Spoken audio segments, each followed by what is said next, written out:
अस्सलाम वालेकुम ख़वातीनो हज़रात, प्रोग्राम बनाम सरकार की एक नई एपिसोड के साथ राना बॉबी आपके सामने मौजूद है। फीडबैक देने का बहुत शुक्रिया ख़वातीनो हज़रात। आपसे एक बात शेयर करना बड़ा ज़रूरी है, वो ये है कि जिस तरह से आप अपना फीडबैक हमारे साथ शेयर करते हैं और अपने प्रॉब्लम्स हमारे साथ शेयर करते हैं, उसमें अपने इलाके का और अपनी जगह का जो डिटेल है वो ज़रूर उसमें शामिल किया करें। और अगर आप हमारे किसी भी नुमाइंदे से रब्ता करते हैं तब भी उसे आप कंप्लीट डिटेल दिया करें, ताकि जब आप तक रसाई करनी हो, आप तक अप्रोच करनी हो, तो हमारे पास कंप्लीट इन्फॉर्मेशन जगह की मौजूद हो। ख़वातीन हज़रात, बनाम सरकार में आज हम जिस टॉपिक पे बात करने जा रहे हैं ये बहुत ही सेंसिटिव टॉपिक है। ये ऐसा टॉपिक है जिस पर शायद बात ही नहीं हो रही और जिस पर काम भी नहीं हो रहा। ख़वातीन हज़रात, मैं बात करूँगा आज नशे के हवाले से। फैसलाबाद जैसे शहर में और इस रीजन में नशे की लानत दिन ब दिन फैलती चली जा रही है और वो बहुत ज़ोर पकड़ रही है। अगर आप कॉलेजेस यूनिवर्सिटीज़ की बात करें तो शायद वो तो बहुत दूर की बात है, हम थोड़ा पीछे आ जाते हैं। हम बात करते हैं एकेडमीज़ की, हम बात करते हैं ट्यूशन सेंटर्स की, जहाँ पर आज की जनरेशन के स्टूडेंट्स इकट्ठे होते हैं और जैसे ही वो एकेडमी या अपनी ट्यूशन से बाहर निकलते हैं तो ऑफ कोर्स हु नोस के वो बच्चे क्या कर रहे हैं, कहाँ जा रहे हैं।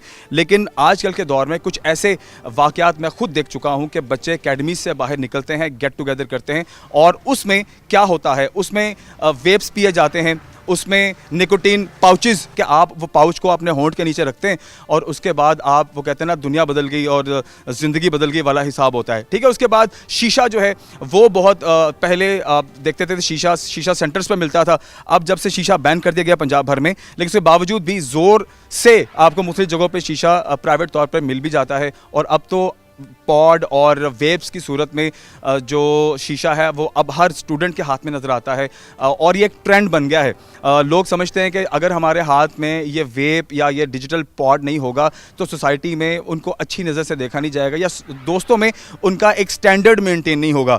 तो अब आप ये देखिए कि नई नस्ल जो है वो किस जानिब जा रही है। और बताता चलूँ कि ये एक वाहिद सीढ़ी है, ये एक फ़र्स्ट स्टेप होता है जब आप नशे की जानिब शुरू होते हैं, क्योंकि बच्चों पर आपकी सुपरविजन अब 24 घंटे तो नहीं हो सकती।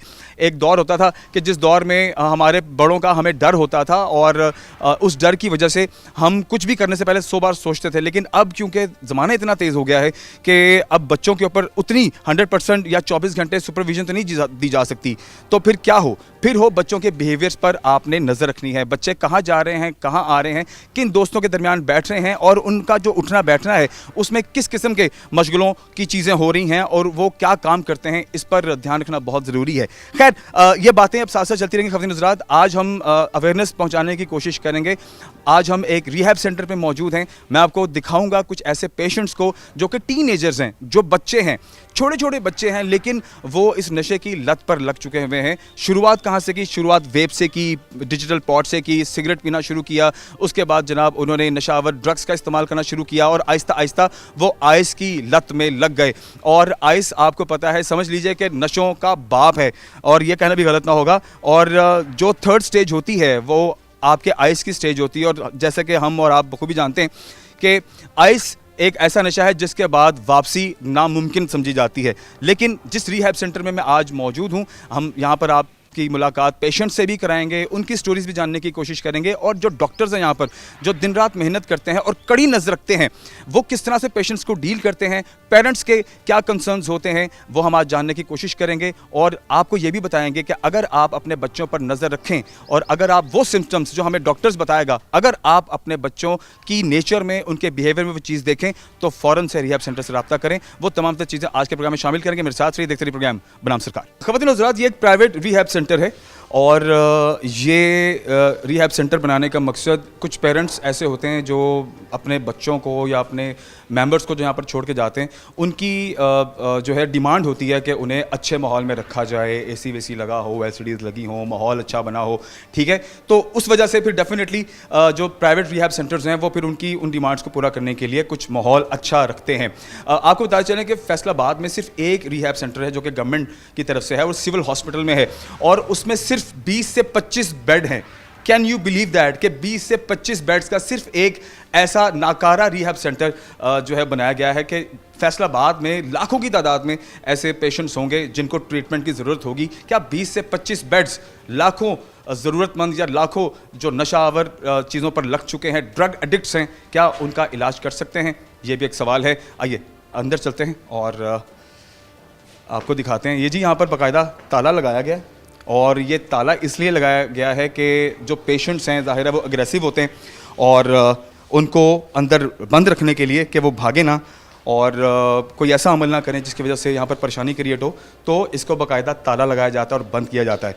अच्छा, हमारे साथ यहाँ के एडमिनिस्ट्रेशन मौजूद हैं। अस्सलाम वालेकुम सर, कैसे हैं आप? ठीक ठाक, आप सुनाएं क्या? अच्छा जी, अजफर रहमान साहब जो हैं यहाँ पर डायरेक्टर जनरल हैं और एडमिनिस्ट्रेशन को देखते हैं। सर कैसे हैं आप? जी शुक्र अल्हम्दुलिल्लाह। अच्छा, मुझे ये बताइए कि कितने अरसे से ये रिहैब सेंटर आप चला रहे हैं? ये हम रिहैब सेंटर तकरीबन 4 साल से चला रहे हैं, इसको लीड कर रहे हैं। 4 साल हो गए हमें इस रिहैब सेंटर को चलाते हुए। और अभी यहाँ पर पेशेंट्स आपके कितने हैं जिन्हें आप रोज़ाना की बुनियाद पर ट्रीटमेंट दे रहे हैं? इधर हमारे पास पेशेंट्स की तादाद ज़रा थोड़ी कम है, ये वीआईपी सेटअप है। इधर हमारे पास पेशेंट्स ज़्यादा से ज़्यादा 25 की रेंज तक रहते हैं। बाकी उधर हमारा दूसरा सेटअप है, उधर 300 प्लस पेशेंट हमारे इस टाइम मौजूद हैं। ठीक है जी।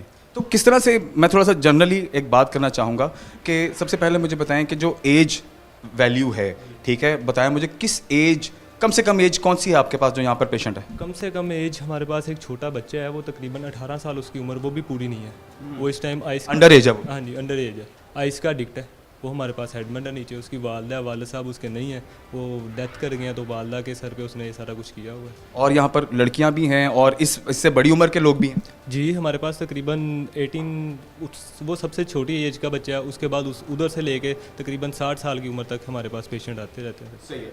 और ये वो पेशेंट्स हैं जिनके पेरेंट्स आपको छोड़ के जाते हैं, या आपको कोई अगर नज़र आता है कि कहीं पेशेंट है और वो ड्रग एडिक्ट है तो आप खुद से भी कार्रवाई कर लेते हैं? नहीं, ये वही पेशेंट है जो फैमिली की रजामंदी के साथ हम इधर रखते हैं। कई पेशेंट्स होते हैं फैमिली एग्री होती है उनको, लेकिन पेशेंट नहीं एग्री होता, फिर उनको हम ले भी आते हैं घर से जाकर। हमारी एक बिग टीम होती है, एनओसी फॉर्म होता है, उसके ऊपर फैमिली कोई भी गार्डियन वो साइन वगैरह A to Z उनकी रजामंदी के साथ? उनकी रजामंदी के साथ पेशेंट एडमिट होता है, वैसे नहीं होता।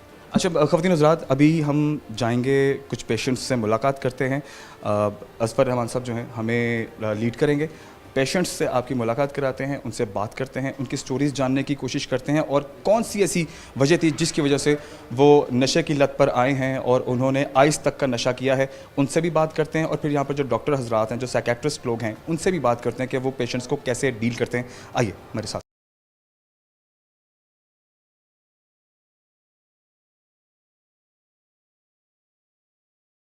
अच्छा अजफर, मुझे बताइए अभी हम कहाँ खड़े हैं? ये हमारा लेडीज़ वार्ड है, ऊपर लेडीज़ सेटअप है। ये हमारे 2 रूम्स है जिसमें फीमेल्स हम पेशेंट्स इधर एडमिट करते हैं, और बाकी हमारी है, मैं आपको बताता हूँ, ये डिस्पेंसरी है जहाँ अच्छा एक मिनट, ये लेडीज़ वार्ड है? जी। और लेडीज़ वार्ड के अंदर लेडीज़ पेशेंट्स होती हैं? पेशेंट रहती हैं अलग से? और लेडीज़ पोर्शन है, इधर कोई फीमेल किसी की एंट्री वगैरह नहीं है। ये लेडीज़ वार्ड है, लेडीज़ इधर रहती हैं। ये हमारी डिस्पेंसरी है जहाँ पे इनको प्रॉपर मेडिकेशन वगैरह हर एक चीज़ हम देते हैं। अच्छा, मैं ये दिखाना चाहूँगा कि मकसद ये सारा सेटअप दिखाने का आप तमाम लोगों को यही है कि जो रिहैब सेंटर्स हैं वो इस तरह से काम कर रहे हैं प्राइवेटली फैसलाबाद में। अच्छा जी, ये थोड़ा सा राउंड भी ज़रा दिखा दें कि ये इनका ये शेल्फ बना हुआ है। मेडिकेशन वगैरह हर एक चीज़ प्रॉपर पड़ी है। इनको ना मुख्तलिफ किस्म के विड्रॉल सिम्टम्स आते हैं, ठीक है। उस चीज़ को फिर क्लियर करने के लिए डॉक्टर्स हमारे पास मेडिकल मौजूद होते हैं, वो उस चीज़ की मेडिकेशन वगैरह वो डायग्नोस करते हैं और पेशेंट को वो सुबह शाम दी जाती है। ठीक है। तो इसमें जो मेडिकेशन है वो 3 टाइम इन अ डे जो एक रूटीन होती है, या डिफरेंट हर पेशेंट को आप डिफरेंटली डील करते हैं? मॉर्निंग इवनिंग होती है, और बाकी अगर किसी पेशेंट को कोई टाइम आ भी जाता है कि मुख्तलिफ किस्म की अलामात, फिर उस टाइम भी मेडिकेशन वगैरह दे दी जाती है। प्रॉपर डिस्पेंसर 24 घंटे मौजूद होता है इधर, वो फिर मेडिकेशन वगैरह दे देते हैं उसको। अच्छा सही, चलें आए जी। अच्छा, मैं अभी चाहता हूँ कि आप हमें, ये तो लेडीज़ वार्ड है, जेंट्स वार्ड ज़रा मुझे दिखाएं, वो किस तरफ है? अच्छा जी ख़वातीन हज़रात, इस वक्त हम बेसमेंट में आ गए और ये बेसमेंट है स्पेशली मर्द हज़रात के लिए जो कि इस रिहैब सेंटर में जिनका ट्रीटमेंट चल रहा है। और सबसे पहले तो मेरी दुआ है कि सबका जो है वो अल्लाह करे बहुत जल्द ट्रीटमेंट हो। अस्सलाम वालेकुम जी, क्या हाल है जी, सब ठीक ठाक हैं? अच्छा चलिए जी, मैं अभी कोशिश करता हूँ कि हम कुछ पेशेंट्स से बात करें और जानने की कोशिश करें कि रीज़न क्या था, वजह क्या थी, किस माहौल में वो उठते बैठते रहे हैं, फैमिली प्रेशर रहा है, पढ़ाई का प्रेशर रहा है, कारोबार का प्रेशर रहा है, या कौन सी ऐसी वजह थी जिसकी वजह से वो आए इस जानिब। क्योंकि ज़ाहिरी बात है, at the end of the day नशा जो है वो एक लानत है और ये एक नुकसान है, ये बर्बादी है एक इंसान की, और सिर्फ एक इंसान की नहीं बल्कि उसके साथ उसकी पूरी फैमिली, उसके फ्रेंड्स, उसके रिलेटिव्स, उसके जान पहचान वाले सब उससे दूर हो जाते हैं, सब उससे अलग हो जाते हैं, और ये परेशानी सारी उम्र एक जो ड्रग एडिक्ट होता है उसकी फैमिली को फेस करनी पड़ती है, उसके बहनों को, उसके भाइयों को, उसके माँ बाप को माशरे से बातें सुनना पड़ती हैं। तो ये चीज़ें अगर हमारे ये दोस्त और या जो वो लोग जो हमें देख रहे हैं, अगर वो ये चीज़ सोच लें तो मुझे पूरी उम्मीद है कि हमें इंशाल्लाह हमारा ये फैसलाबाद, पूरा पाकिस्तान जो है वो ये नशे की लानत से दूर नज़र आएगा। अच्छा, मैं ये इनसे बात करना चाहूँगा। अस्सलाम वालेकुम। खड़े हो जाएं। क्या नाम है आपका? मोहम्मद अब्दुल्ला। अच्छा, मुझे सबसे ये बताओ, आप पढ़े हुए हो, पढ़ते हो? जी, पढ़ते थे या अब तो ज़ाहिर है आप इधर हो, तो कौन सी क्लास में पढ़ते हो? मैंने मैट्रिक किया हुआ है। मैट्रिक किया? जी। तो पहले मुझे ये बताओ, सबसे पहले क्या शुरू किया था तुमने? सबसे पहले मैंने ड्रिंक शुरू की थी। ड्रिंक शुरू की? जी। तो कहाँ बैठ के ड्रिंक करते थे? दोस्तों के साथ, बाहर कहीं, कहाँ दोस्तों पे? के साथ। दोस्तों के साथ। तो वो सिटिंग कहाँ पर होती थी? उनके घर में या बाहर कहीं। तो पेरेंट्स या अम्मी अब्बू वगैरह पूछते नहीं थे कहाँ जाते हो, कहाँ से आते हो? पूछते तो थे, फिर आप क्या जवाब देते थे? हम वैसे ही कहते थे दोस्तों के साथ। वैसे ही दोस्तों के साथ बैठे और वो ट्रस्ट कर लेते थे? जी। फिर उसके बाद उसके बाद कुछ भी नहीं, फिर सिर्फ ड्रिंक करते रहे हो? तो ड्रिंक के बाद क्या किया? ड्रिंक के बाद चर्च। अच्छा, ठीक है, चर्च शुरू की है। और चर्च भी, आप इधर मेरी तरफ देखो, चर्च भी आपने ठीक पी हुई है? जी। ठीक है। अच्छा, फिर उसके बाद? बस कुछ भी नहीं उसके बाद। बस ये ड्रिंक की है और ड्रिंक के बाद चर्च पी है, और चर्च इतनी पी है कि आप आज यहाँ पर हो? जी। ठीक है। तो क्या पेरेंट्स खुद छोड़ के गए हैं? जी, खुद छोड़ के गए। पता कैसे चला उन्हें? पता चल ही जाता है उनको फिर। मतलब ये चलिए कितना अरसा रहा, ये मुझे बताओ, कब से लेकर अब तक जो है ये इसमें कितने महीने या साल गुजरे? 2 साल गुजरे हैं। सिर्फ 2 साल के अंदर? जी। इसने ड्रिंक की हुई थी और घर इसने पूरा घर वालों को सर पे उठाया हुआ था, तलवार हाथ में थी इसके। जब तलवार इसके हाथ में थी जब इसको हम घर से लेने गए हैं। ये अपनी अम्मा जी के पीछे, अपनी सिस्टर्स के पीछे भाग रहा था। वहाँ पे उन्होंने इतना वो इससे डर गए थे, उन्होंने 15 को कॉल की। वहाँ पे 15 वाले आए हैं, उन्होंने इसको वो अपने पिकअप में डाला है और लेके जा रहे हैं। फिर उधर से हम इसको लेके आए हैं इधर सेंटर। आपको किसने बताया? उसकी वालदा ने फ़ोन। इसके पेरेंट्स की, इसकी मदर की आपको कॉल आई? हमें भी कॉल आई थी कि हाँ इसे ले जाएं आके, लेकिन वो इतने तंग थे कि उन्होंने 15 पे कॉल पहले कर दी हुई थी। हम नहीं पहुंच पाए उतनी देर तक, थे 15 हमसे पहले आ गए थे। तो वो इन्हें लेके तो अपने साथ थाने की तरफ जा रहे थे, तो रास्ते में उनसे लिया है हमने। आप लेके यहाँ आ गए हो? तलवारें चलाते रहे? नहीं, मतलब तलवार लेके घर में, मोहल्ले में भी? मतलब क्या था तब, दिमाग काम नहीं कर रहा? तब नहीं कर रहा। क्यों, क्या किया हुआ था तब? ड्रिंक की हुई थी। ड्रिंक की हुई थी? जी। और ड्रिंक में खुद को क्या समझ रहे थे आप? कुछ भी नहीं। सुल्तान टाइप, वो टीपू सुल्तान तो नहीं समझ रहे थे खुद को? कुछ भी नहीं। कि मैं निकला हूँ तो मैं कुछ, नहीं, कुछ भी नहीं। तो फिर शर्मिंदगी होती है आज अपने इस वाक़े पे? इस सारे जो मामला है, आपके बारे में ये बात कर रहे हैं, आपकी पर्सनल लाइफ के बारे में हम बात कर रहे हैं, तो शर्मिंदगी होती है? होती है। रिग्रेट होता है? जी जी। तो क्या अभी क्या सोचा है आपने, आगे क्या करोगे? इंशाल्लाह इसको अब छोड़ेंगे, आगे कोशिश करेंगे। पूरा दिल से तहिया की है? जी। ये वो होता है ना समटाइम, जो माँ बाप को जैसे आप गेड़े दे लेते हैं कि जी इंशाल्लाह ये आखिरी मौका दे दें, दोबारा नहीं करेंगे, तो ये कहीं वो वाला गेड़ा तो नहीं जो आप हमें भी देने की कोशिश कर रहे हैं? नहीं, कोशिश करेंगे इंशाल्लाह। बेहतरी की जानिब जाओगे? जी। अपनी ज़िंदगी से प्यार है? जी। तो आपको पता है ना कि ये जो लत है ये सिर्फ बर्बादी देती है, जी। और सबसे ज़्यादा नुकसान आपकी फैमिली को उठाना पड़ता है, आपके पेरेंट्स को शर्मिंदगी के सूरत में उठाना पड़ता है, पूरे माशरे से। जी। ऐसे ही है ना? ऐसे ही है। सर ये बताइए कितना है इनका अभी? ये इनका कम से कम हम 4 माह का प्रोसीजर कंप्लीट इनको इधर रखेंगे, हम ट्रीट करेंगे। 4 माह ये हमारे पास ही रहेंगे। इनकी मेडिकेशन वगैरह सुबह शाम चलेगी। इनको मुख्तलिफ़ किस्म की क्रेविंग होती है, मुख्तलिफ़ किस्म के विड्रॉल सिम्टम्स आते हैं, जिसमें मोशन, वॉमिटिंग, इस चीज़ की ये मेडिसिन की वजह से होती है? ये अल्कोहल की वजह से हो रही है। अच्छा। जब वो नहीं मिलती तो फिर बॉडी में के मुख्तलिफ़ हिस्सों में ये चीज़ें, यानी वो इतना सरायत कर चुकी हुई है कि वो इनकी बॉडी वो उसकी क्रेविंग होती है? इनका नींद का सिस्टम डैमेज हो जाता है, नींद नहीं आती इन्हें। ठीक है। और अग्रेसिवपन इतना ज़्यादा इनके अंदर होता है कि ये चाहते हैं कि इधर किसी को मार दें या मर जाएं, हम भाग जाएं। बहुत से मामला ऐसे हमें फेस करने को मिलते हैं। बाकी मैं आपको बताता हूँ एक नेलबर्न एडिक्ट का, कि नेलबर्न इंजेक्शन के आजकल बहुत एडिक्शन चली हुई है, कि डॉक्टर नेलबर्न इंजेक्शन डॉक्टर नेलबर्न इंजेक्शन लगवा के और पेशेंट्स को खुद ख़राब कर रहे हैं। हमारे पास एक सरगोदा से नदीम भाई हैं, वो बड़े अच्छे वो अपना सारा बायोडेटा। किधर है नदीम भाई? ज़रा नदीम भाई ज़रा हाथ खड़ा करें। आप हैं? चले मैं आपके पास, मैं बल्कि उधर ही आता हूँ।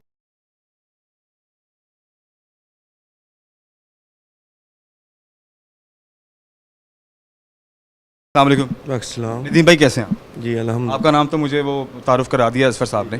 तो सर मुझे बताएं, कितना अर्सा हो गया आपको इस रिहैब सेंटर में? यहाँ पे तकरीबन 2 मंथ हो गए मुझे। 2 मंथ्स हो गए। जी 2 तो मंथ। खुद आए हैं या आपकी फैमिली ने ये ज़रूरी समझा कि अब आपको यहाँ पर होना चाहिए? नहीं, अपनी रजामंदी से आया हूँ यहाँ। खुद आए आप? ये शिकार। तो इससे पहले की ज़रा मुझे थोड़ी स्टोरी ज़रूर बताएं, क्योंकि देखें सबकी अलग अलग स्टोरी है और कहीं ना कहीं ये हमारी लाइफ से, हमारे फैमिली मेम्बर्स से, उनके कामों से, उनकी रूटीन से रिलेट करती है। ठीक है, तो आप ज़रा मुझे बताएं आप क्या करते हैं और कब से आपने ये नशा जो है वो शुरू किया? सर बेसिकली मैं 2013 से मैं इंश्योरेंस का काम कर रहा था और अल्हम्दुलिल्लाह मैंने पूरा पाकिस्तान टॉप किया है और काफ़ी मुल्कों के विज़िट किए, कंपनी की तरफ से अवार्ड लिए हैं। तो ये 2021 में जो है ना, क्योंकि मुझे माइग्रेन पेन होती थी जिसकी वजह से जो है ना, ये हमारी एक विज़िट था मिस्र का, इजिप्ट का, वहाँ से वापस आ रहे थे। तो जब हमारी फ़्लाइट लैंड हुई तो उस वक्त मुझे जो है ना माइग्रेन पेन हुई। तो वहाँ से मुझे फिर एक डॉक्टर के पास लेके तो उन्होंने मुझे इंजेक्शन लगा दिया ये नेल्बन का, और नेल्बन और ग्रेविनेट उन्होंने मिक्स करके लगा दी। उससे मुझे सुकून आ गया। तो फिर उन्होंने जो है ना वो स्लिप पे लिख के भी दे दिया कि अगर जब भी इनको पेन हो तो ये आप ये इंजेक्शन लगाएं और आपको सुकून और सुरूर दोनों मिलेंगे। जी दोनों मिलेंगे। और उससे वो थोड़ी सी नींद भी आ गई और थोड़ा फ्रेश भी हो गया। तो फिर जब भी पेन होती तो घर वाले ले जाते, वो इंजेक्शन लगवा देते। हमारा काम भी ऐसा ही था कि हम 24 घंटे काम करते थे। जब वो इंजेक्शन शुरू किया तो उससे ये हो जाता था कि जहाँ पे मैं 12 घंटे काम करता था, मैं 24 घंटे जो है ना काम करना। अच्छा, वो आपको एक्टिव रखता है? एक्टिव रखता है। तो इसी वजह से जो है ना वो इंजेक्शन थोड़ा ज़्यादा यूज़ हो गया। फिर आगे मुझे गाड़ी का एक्सीडेंट हो गया। एक्सीडेंट होने की वजह से जिस हॉस्पिटल में मुझे एडमिट करवाया गया, वहाँ पे 40% नर्सें, डॉक्टर और जो अमला था ना वो एडिक्टेड था, और उन्होंने मुझे जो है ना ज़्यादा फिर इंजेक्शन यूज़ करवाना, डोज इसकी ज़्यादा देना शुरू की? तो ज़्यादा दें। उससे फिर ये है कि सुकून भी आ जाता है, वो मरीज़ों को भी लगा देते और ख़ुद भी लगा लेते, रात को सो जाते, मरीज़ भी आराम से सो जाते। वहाँ से मेरी लिमिट जो है ना वो ज़्यादा होने लगी। फिर उन्होंने मुझे वहाँ पे वेनें ब्लॉक होना शुरू हो गई, तो उन्होंने मुझे CVP लाइन लगा दी, जिसकी वजह से वो फिर वेन ढूंढना मेरे लिए आए जो है ना मुश्किल नहीं होता था। वो यहाँ पे उन्होंने CVP लाइन लगा दी, तो फिर वो वहाँ पे इंजेक्शन लगाना मैंने शुरू कर दिया खुद से। तो फिर ये होता था कि जब मैं काम करता था, मेरे ड्राइविंग का काम ज़्यादा था, गाड़ी की ड्राइविंग ज़्यादा होती थी। फिर मैं वहाँ पे जो है ना इंजेक्शन के पहले मेरी लिमिट जहाँ पे 12 घंटे की थी, फिर 6 घंटे पे आ गई, फिर 2 घंटे पे आ गई, फिर घंटे पे आ गई। इसी तरह वो लिमिट बढ़ती गई और इंजेक्शन बढ़ते गए। तो तकरीबन 2021 से मैं पहला इंजेक्शन लगा था और फिर ऐसे ही लगते जो है ना वो इंजेक्शन पे। तो फील कब आया आपको, और क्या फैमिली ने भी आपके रवैये में, बिहेवियर में चेंज महसूस किया और आपको कहा कि आपकी तब्दीली आ रही है रवैये में? क्या रीज़न है इसके पीछे, या खुद से ही एक कॉल आई, इनर कॉल होती है ना कि जी अब शायद ये इंक्रीज़ हो गया और मुझे अब अपने आप को किसी रिहैब सेंटर में लेके जाना चाहिए और अपना प्रॉपर इलाज कराना चाहिए? ये कब महसूस हुआ? वो जब कंपनी को पता चला, क्योंकि जब एक्सीडेंट हुआ तो उसके बाद जो है मुझे हॉस्पिटल में एडमिट करवाया गया, तो वहाँ पे मैंने सारी बात बता दी कि मैं एडिक्टेड हूँ, मैंने 6 मंथ जो है ना इंजेक्शन लगाए हैं। फिर उन्होंने इंक्वायरी की कंपनी वालों ने, क्योंकि वहाँ पर मैं परमानेंट था और बड़ी फैसिलिटीज़ मुझे कंपनी ने दी हुई थी। तो उन्होंने जब देखा कि ये पेशेंट तो अब एडिक्टेड हो चुका है, तो उन्होंने इंक्वायरी फिर की और उसके बाद जो है ना मुझे उन्होंने वार्निंग दी कि अगर इसके बाद आपने ये हरकत की तो हम आपको जो है ना वो डिसमिस कर देंगे। तो तकरीबन 1-2 मंथ जो है ना मैंने अपने आप को कंट्रोल किया, लेकिन फिर भी कंट्रोल नहीं कर सका। तो 2022 में फिर उन्होंने मुझे टर्मिनेट कर दिया। फिर उसके बाद जो है ना जब टर्मिनेट हुआ तो आखिर मेरी बहुत अच्छी पे थी और बहुत अच्छी इनकम थी और एक स्टेटस था। फिर और ज़्यादा परेशान हो गया। जब ज़्यादा परेशान हुआ तो फिर ज़्यादा डोज लगने लग गई। फिर उसके बाद जो है ना अपने आप को रिलैक्स रखने के चक्कर में आपने इस्तेमाल ज़्यादा और रूटीन में शुरू कर दिया। तो फिर उसके बाद जो है ना एक दिन मुझे ऐसे ही ख्याल आया, तो मैंने वो CVP लाइन निकाल दी कि मैंने आइंदा के बाद इंजेक्शन नहीं लगाना। तो जब CVP लाइन निकाली तो फिर 1 दिन, 2 दिन, 3 दिन, फिर उसके बाद फिर उसकी जो है ज़रूरत पेश आ गई। फिर वो खुद ही लगाना शुरू, कहीं गलत लग जाए, कहीं ठीक लग। क्या एग्रेसिव फील करते थे खुद को या इमोशनल फील करते थे? नींद नहीं आती थी, बिल्कुल नहीं आती थी। टेंशन बन जाती थी, बहुत ज़्यादा टेंशन बन जाती थी। फिर वो पीछे चले जाना कि बहुत बड़ी, क्योंकि मैं रीजनल मैनेजर था और पाकिस्तान में टॉप पे था, कम उम्र रीजनल मैनेजर में था। तो वो सारी यादें आती कि ये इतना, यानी कि मैंने विज़िट किए और उसके बाद अवार्ड लिए, पीसी में अवार्ड लिए, मॉस्को वगैरह, यहाँ काफ़ी जो है ममालिक में मैंने अवार्ड ली। तो वो चीज़ें मुझे याद आती थी कि यार इतना मैंने अपना नुकसान कर दिया। फिर वो जहन पे दबाव आ जाना, टेंशन में आ जाना, फिर इंजेक्शन यूज़ करना। तो आज आप यहाँ पर हैं तो वो सारा कुछ एक दफ़ा उसके फ्लैशबैक्स तो चलते होंगे आपकी आंखों के सामने। बिल्कुल सामने है, बिल्कुल। वापसी की अब मन में पूरी उम्मीद है? जी इंशाल्लाह। अब जो है ना घर वालों से भी वादा है और यहाँ के जो देखिए, खुद से वादा, मैं एक बात बोलूँगा, आप अपनी फैमिली से, डॉक्टर से, सबसे वादा कर सकते हैं। ये वादा है खुद से। अगर तो खुद से अगर आप वादा करते हैं और ख़ुद की नीयत पर अगर आप चलते हैं तभी बचाव मुमकिन है, वरना बचाव मुमकिन नहीं है। यही बात जो है ना मेरे जहन में है कि क्योंकि अगर मैं घर वालों को मुतमईन कर दूं, डॉक्टर्स को मुतमईन कर दूं, तो मैं कभी नशा नहीं छोड़ सकता। अगर छोड़ना चाहूं तो मुझे राइफ सेंटर की भी ज़रूरत नहीं है। मैं दिल से छोड़ना चाहूं तो मैं 10 दिनों में भी छोड़ सकता हूं। लेकिन वजह यह है कि इस सेंटर में आने का मकसद यह है कि क्योंकि जब वहाँ पे हम छोड़ना चाहते हैं ना, वहाँ पे छोड़ नहीं सकते, क्योंकि वहाँ पे एडिक्शन होती है। उसकी वजह से बहुत ज़्यादा कहीं से आप अपने आप को अवेल कर लेते हैं, कोई ना कोई खुद को ही मजबूरी कर लेते हैं होती है, और उसके बाद जो है ना बहुत ज़्यादा बंदे को बेचैनी बन जाती है, जिसकी वजह से वो छोड़ नहीं पाता। यहाँ पे अब अल्हम्दुलिल्लाह मैं वहाँ पे 14-14, 15-15 दिन जागता रहता था। घर वालों ने मुझे बंद कर रखा था। तो यहाँ पे अल्हम्दुलिल्लाह मेरी नींद भी ठीक हो गई है, मैं सो भी रहा हूँ, मैं सुकून से भी हूँ। और इसी वजह से जो है ना ये मेरा क्या पैगाम देंगे आप यूथ को, वो लोग जो शायद कहीं ना कहीं इस नशे में मुब्तला हैं, इस लत में मुब्तला हैं, क्या पैगाम देंगे उन्हें? मैं ये पैगाम देना चाहता हूँ, ये नशा एक तो आपकी इज़्ज़त, आबरू और आपकी फैमिली को बहुत ज़्यादा डिस्टर्ब करता है। आपका जो मुकाम होता है, एक वो टाइम आता है कि लोग आपके साथ जो है ना सलाम लेने के लिए तरसते हैं, और एक वो टाइम आ जाता है कि लोग आपसे भागने लगते हैं। और दूसरी बात यह है कि ये मौत की तरफ रास्ता हमवार करता है नशा। बहुत अच्छी बात है कि अगर आप ये बात जानते हैं, तो ये जानते हुए अगर ये आपके मन में ये सारी बातें हैं, तो डेफिनेटली मुझे पूरी उम्मीद है कि आप वापसी करेंगे अपनी हंसती खेलती लाइफ की तरफ। इंशाल्लाह मैंने अब अपना ये प्लान बना रखा है कि 2024 के एंड पर मैं इंशाल्लाह उसी जगह पे खड़ा हूँगा जहाँ से जो है। इंशाल्लाह जी, बहुत शुक्रिया जी। अच्छा जी असफर, मुझे बताएं, अब ये लिविंग रूम है सबका? ये लिविंग रूम है सबका। इधर इन्होंने अपना सेपरेट सारे पेशेंट का बेड है, इन्होंने अपना इधर रेस्ट करनी है। बाकी वो बाहर जहाँ बैठे थे वो टीवी लोन भी है, टीवी चला के, सिटिंग रूम वगैरह भी है, ठीक, सारा कुछ इधर ही है।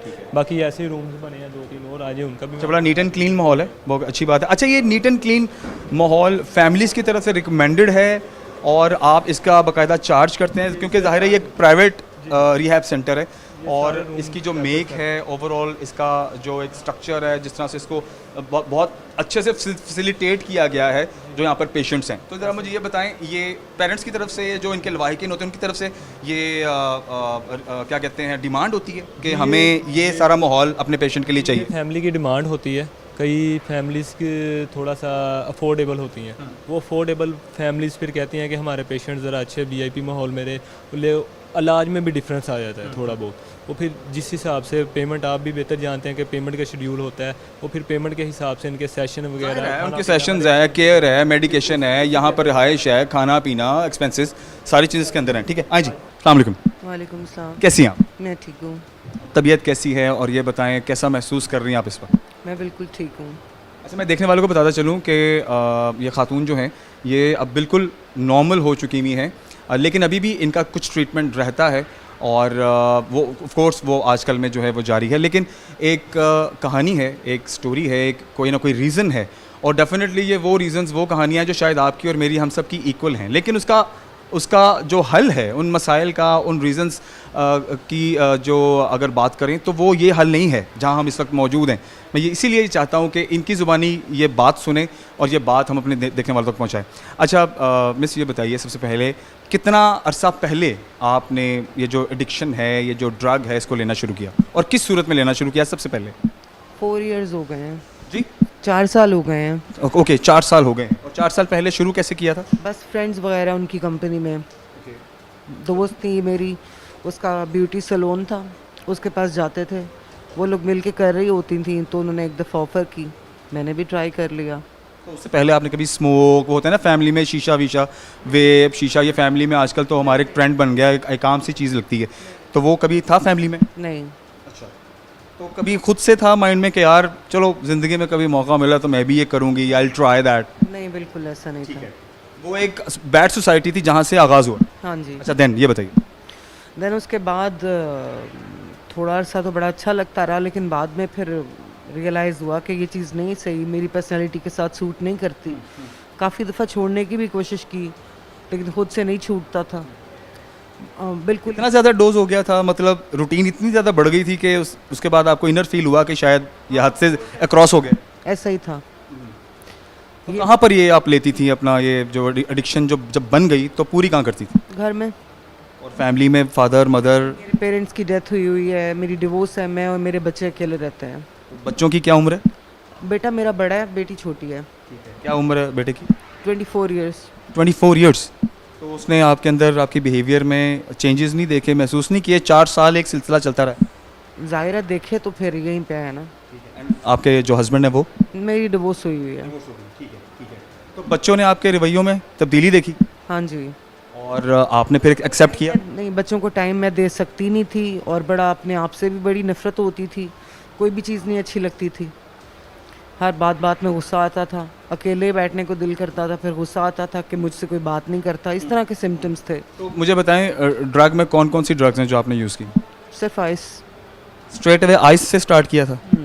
पहला स्टेप ही आइस था? हाँ जी। माय गॉड, मतलब ये नशा में या ड्रग्स में आइस जो है इस time top of the list है। और ये शायद कहते हैं कि जो आइस पर लग जाता है उसकी वापसी तकरीबन ना होने के बराबर है अगर आप उसके 3rd स्टेज तक चले जाएं, ठीक है। और ये सबसे ख़तरनाक तरीन नशा है। तो आपने डायरेक्ट ही आइस तक रसाई कर ली विदाउट ये सोचे समझे कि क्या नतीजे होंगे? नहीं, मुझे पता नहीं था ना। आपने सुना भी नहीं था इसके हवाले से पहले? नहीं, कभी नहीं। आपकी फ्रेंड्स ने आपको क्या कहकर ट्राई कराया? कि बस शीशा है, शीशा पी लो, बस जिस तरह हुक्का शीशा होता है, पी लो। और था भी वैसा ही, उसका कोई इतना फोब नहीं था। लेकिन आहिस्ता आहिस्ता फिर तबीयत ख़राब होना शुरू हो गई। फील क्या होता था? इससे आपकी पल्स जो है, पल्स रेट वो हाई हो जाता है, हार्ट बीट तेज़ हो जाती है, आपकी सोचने की जो थिंकिंग है वो ज़्यादा तेज़ हो जाती है, ब्रेन एक्स्ट्रा ऑर्डिनरी काम करना शुरू कर देता है। मतलब आप कंप्लीट एक्टिव फील करते हैं? बहुत ज़्यादा एक्टिव। मैंने सुना है कि आइस पीने वालों को नींद नहीं आती। नहीं, नींद नहीं आती।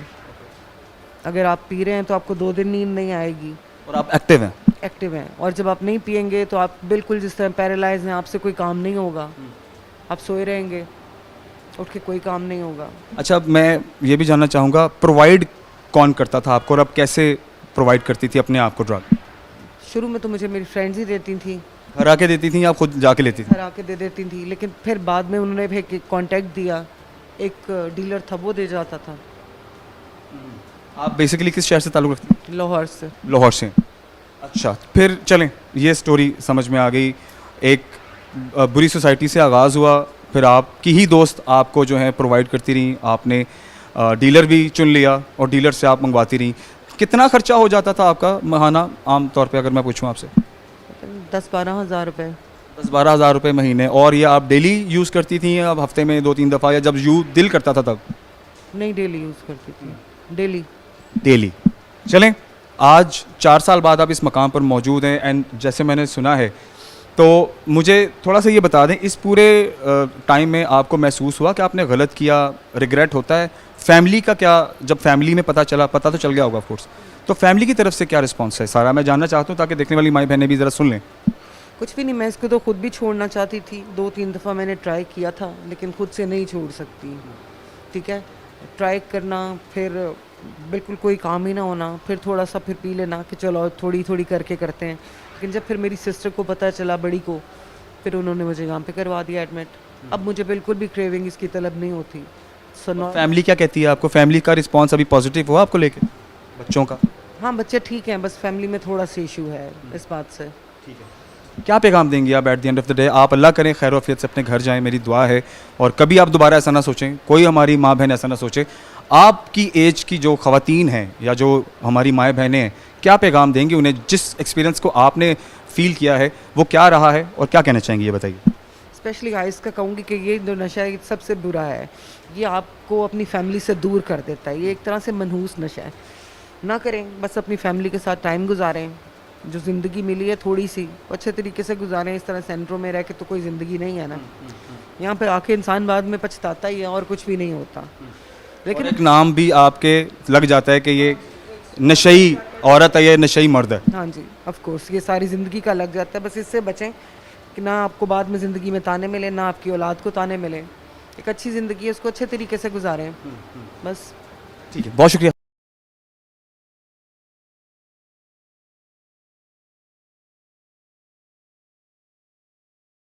ख़वातीन हज़रात, हमारे साथ लेडीज़ एडमिनिस्ट्रेशन से एक साहिबा भी मौजूद हैं जो इस रिहैब सेंटर को एज एन एडमिनिस्ट्रेटर लीड भी करती हैं और बाकी मामला भी देखती हैं। ऑफ कोर्स क्योंकि ख़वातीन भी हैं यहाँ पे, तो ज़ाहिरी बात है ख़वातीन को ही डील करें तो यही एक अच्छी चीज़ है।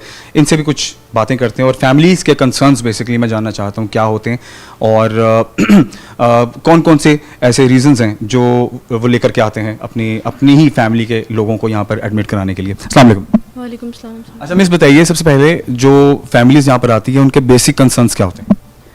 फ़र्स्ट ऑफ़ ऑल तो उनके बेसिक कंसर्न्स ये होते हैं कि एक रिहैब सेंटर है, यहाँ पे ड्रग्स जो है प्रोवाइड तो नहीं हो रहे।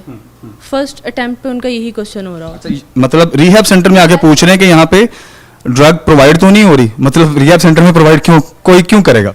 बिल्कुल, बिकॉज उनका माइंडसेट इस तरह का सेट हुआ है कि शायद हम लोग अपने पेशेंट्स को, अपने पर्सनस को यहाँ पे भेजेंगे तो रिहैब सेंटर्स में उनको ड्रग्स जो है प्रोवाइड होंगे, लेकिन यहाँ पे ऐसा कुछ भी नहीं होता।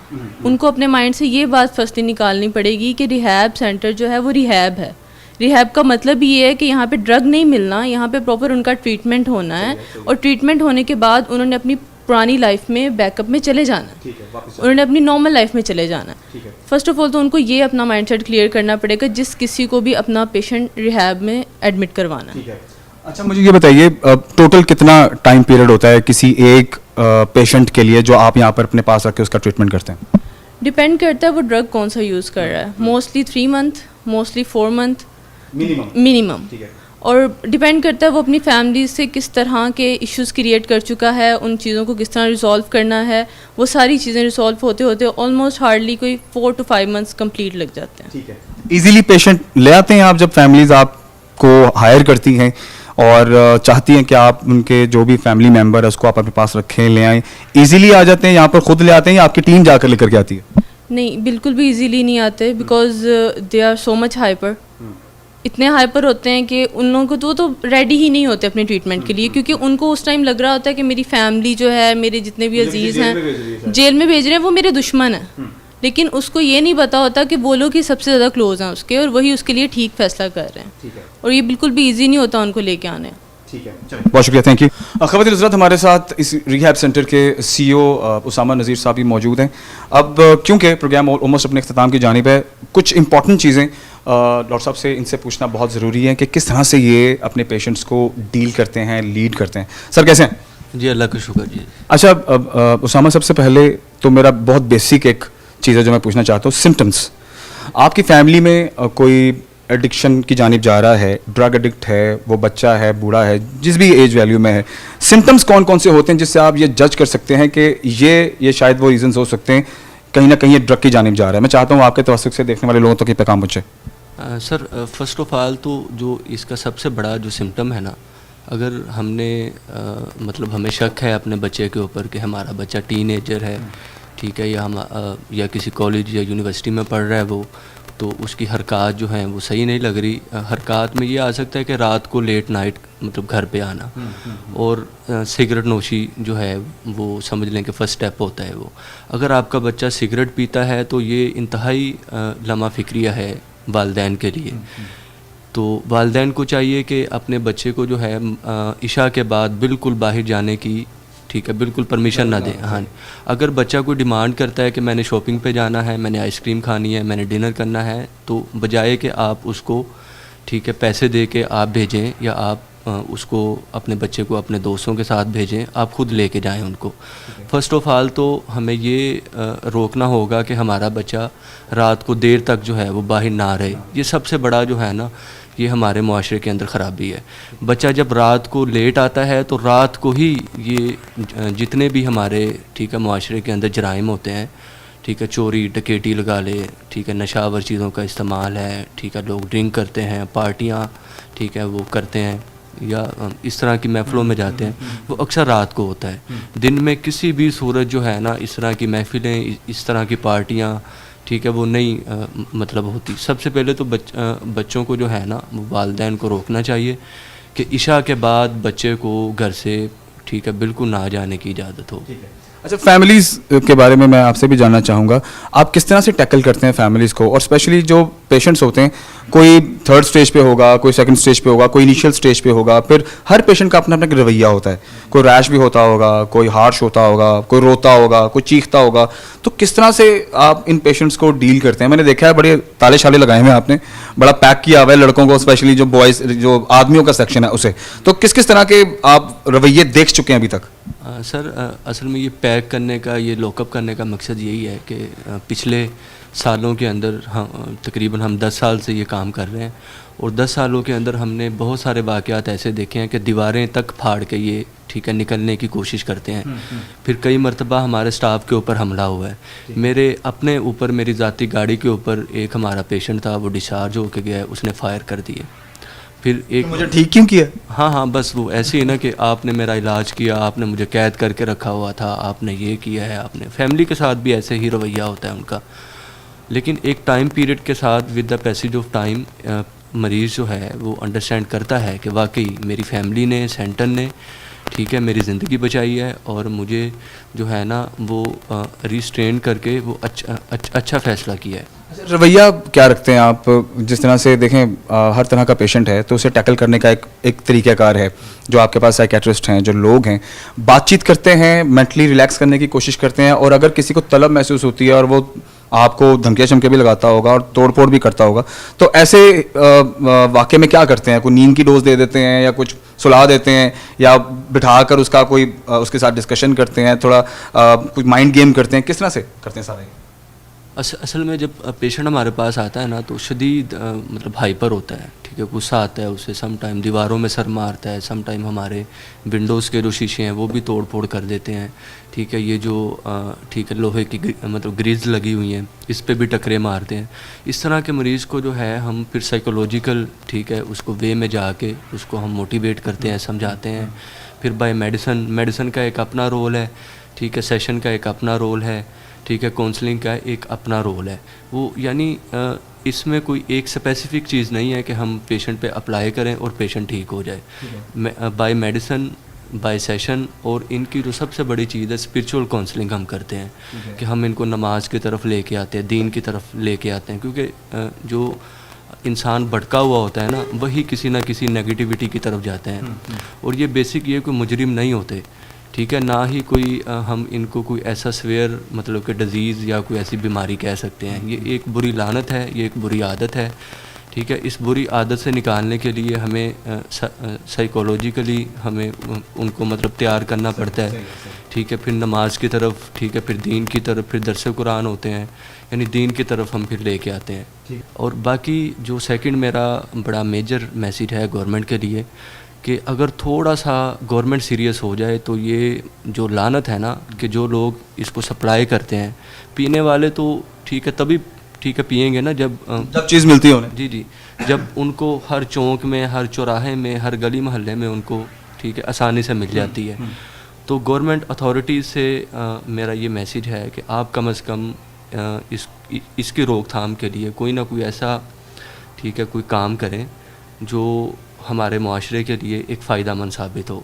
बातें करने से या कोई टीमें तश्कील देने से कुछ भी नहीं होगा, उस पर इम्प्लीमेंट करवाने से, अमल करने से सारा कुछ होगा। Thank you very much. Thank you very much. ख़वातीन हज़रात, मैं जाते जाते बस यही बात करना चाहूँगा कि अपने बच्चों पर कड़ी नज़र रखें। उनके मुस्तकबिल की जो बागडोर है वो आपके हाथ में है, उनका मुस्तकबिल आपके हाथ में है, उन पर नज़र रखें। फैमिलीज़ अगर किसी ऐसे सानहे से, ऐसे किसी वाक़े से दो चार हैं तो ज़रूर रिहैब सेंटर जाएं, क्योंकि rehab centre at the end of the day आप के लखते जिगर को वापस लेकर के आता है, उसको उसकी ज़िंदगी वापस देता है। और अगर कहीं आप उस पर जो स्पेंड करते हैं, बजाय इसके कि जो पैसे आप उसको देते हैं और वो अपनी बर्बादी पे लगाता है, अगर किसी अच्छे रिहैब सेंटर पे लेकर के जाते हैं और वो उसकी ज़िंदगी की वापसी पर लगाते हैं तो वो उसके लिए काफ़ी बेहतर होगा। और रही बात गवर्नमेंट की, तो गवर्नमेंट से मेरी एक गुजारिश है कि हर चौक चौराहे पे जहाँ पर निकोटीन से रिलेटेड चीज़ें मिलती हैं, वेप और पॉड्स मिलते हैं, खुदा के वास्ते उस पर ज़रा स्ट्रिक्ट एक्शन लें। और ये जो छोटे छोटे बच्चे स्कूल, कॉलेज, यूनिवर्सिटीज़ जाते हैं और ये सिगरेट नोशी से अपनी लाइफ बर्बाद करने का आगाज़ करते हैं और फिर वेप और पॉड्स अपने हाथों में पकड़कर ट्रेंड चलाने की कोशिश करते हैं, कहीं ना कहीं वो अपनी ज़िंदगी को बर्बाद कर रहे हैं। तो खुदा के वास्ते जितने भी ये तंबाकू बेचने वाले दुकानदार हैं उनके बारे में ज़रा इस चीज़ को लेकर के लाजमी सोचें। अपना बहुत सारा ख्याल रखिए। इंशाल्लाह अगले प्रोग्राम में हाजिर होते हैं।